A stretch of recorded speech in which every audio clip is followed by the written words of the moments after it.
Hadirin, sebagaimana terlihat dari judulnya, ada dua kunci utama pesan pasca haji, yakni satu zikir, yang kedua adalah makruh. Mari kita masuk bagian yang pertama tentang zikir. Al-Quran surah Al-Baqarah surah kedua ayat 200 yang sengaja khotib kutip sebagai pembuka barusan tadi. Allah berfirman, A'udzu billahi minasyaitonir rajim, Bismillahirrahmanirrahim. Fa idza qadaytum manasikakum fadhkurullaha kadzikrikum aba'akum aw ashadda dzikra. Jika kalian telah melaksanakan manasik kalian, konteks rangkaian ayatnya memang ini ibadah haji. Fadhkurullaha, maka ingatlah Allah, kadzikrikum aba'akum, sebagaimana kalian mengingat orang tua kalian, nenek moyang kalian. Aw ashadda dzikra, bahkan lebih dahsyat lagi, lebih hebat lagi. Hadirin rahimakumullah, ayat pertama ini berpesan, surah Al-Baqarah 2 ayat 200 ini berpesan kepada kita bahwa setelah kita melaksanakan menunaikan ibadah haji, jangan sampai lepas, jangan sampai lupa, ingatlah Allah senantiasa. Apa sebab ini perintah muncul? Bisa jadi dua. Yang pertama, mungkin capek. 40 hari kita menunaikan ibadah haji reguler, berangkat dari tanah air sampai ke tanah suci, di sana ibadah 40 hari, mungkin ada capek. Maka kemudian setelah selesai melaksanakan ibadah haji sampai di tanah air kembali, jangan sampai lepas. Sudah baik-baik di ibadah haji di tanah suci, sampai rumah, sampai kampung halaman, nanti balik lagi ke masa jahiliyahnya dulu, naudzubillah. Maka pesan ini penting, fadhkurullah, ingatlah Allah Subhanahu wa taala. Satu, mungkin capek. Yang kedua, bisa jadi jenuh.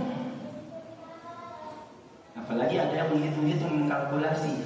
Sholat di haram 100.000 kali dari sholat ini. Nanti begitu sampai rumah, sampai kampung halaman, sudah diajak sholat jamaah, nggak mau.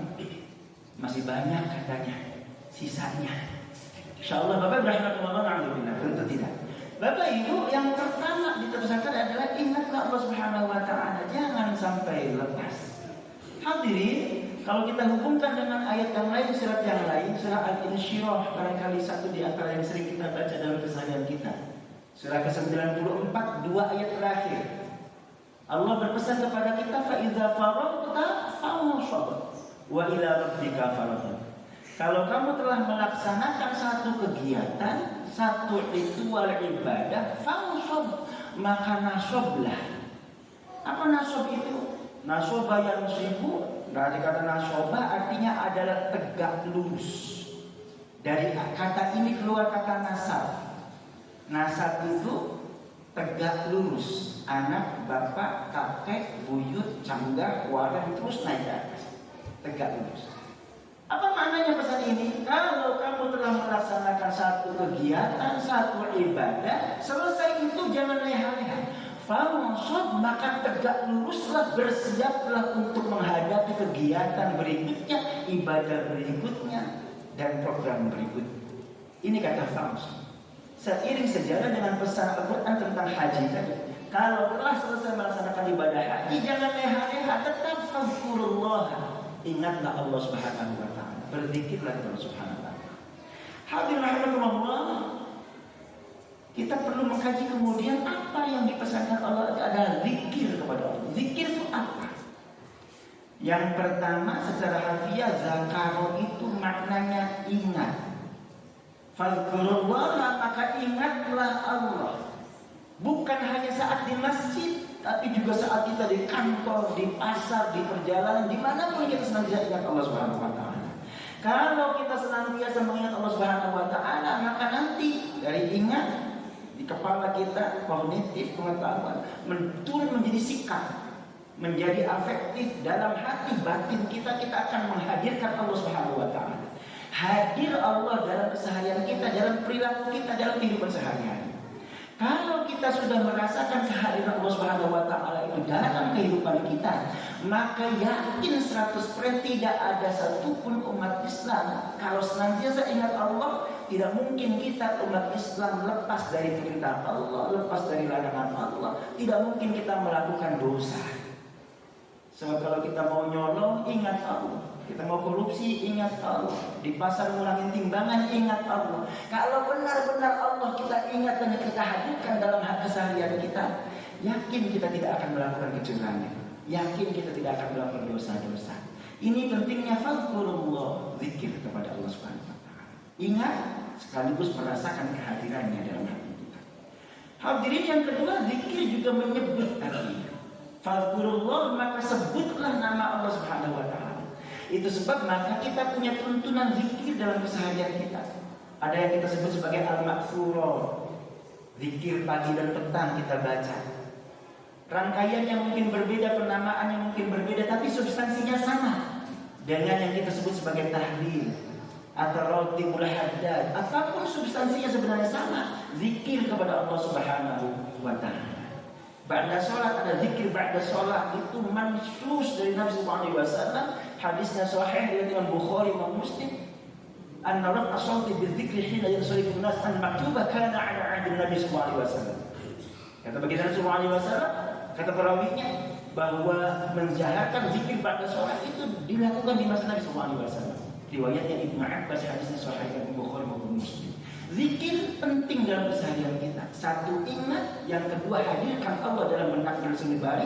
Yang ketiga, zikir, sebut nama Allah Subhanahu wa taala. Hadirin, ini makna paling awal zikir. Ingat, sebut. Tapi ternyata zikir itu maknanya bisa berkembang lebih luas. Apa itu? Zikir juga Al-Quran. Inna nahnu nazzalna dzikra wa inna lahu lahafizun. Sesungguhnya kamilah yang menurunkan Al-Quran, Al-Zikr ini, dan kamilah yang akan menjaganya. Al-Quran itu adalah zikir. Maka satu di antara cara zikir mengingat Allah Subhanahu wa taala adalah dengan membaca Al-Quran dan merenungkan makna, tadabbur makna. Ini zikir yang kedua. Lebih umum lagi, zikir juga berarti ilmu. Fas'alu ahlal zikri in kuntum la ta'lamun. Jika kalian tidak tahu, maka bertanyalah pada ahlinya. Ahlul zikri, ahli ilmu yang kompeten di bidangnya sesuai dengan bidangnya.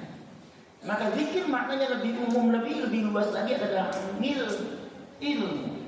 Itu sebab maka berarti faizah qadaitu manasikakum, kalau kita terjemahkan lebih luas. Kalau kalian telah melaksanakan ibadah haji kalian, fadhkurullah, maka zikirlah kepada Allah, mengingat, menyebut asma Allah Subhanahu wa taala. Satu.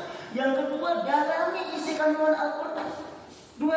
Yang ketiga, ilmu, teruslah lanjutkan pelajaran agama kalian.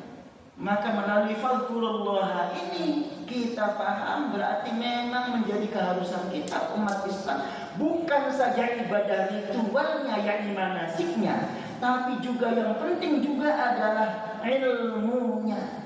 Maka jangan cuma sholat jamaah di masjid kita Al-Muhajirin ini, kemudian setelah itu bubar, selesai pulang ke rumah masing-masing. Tidak.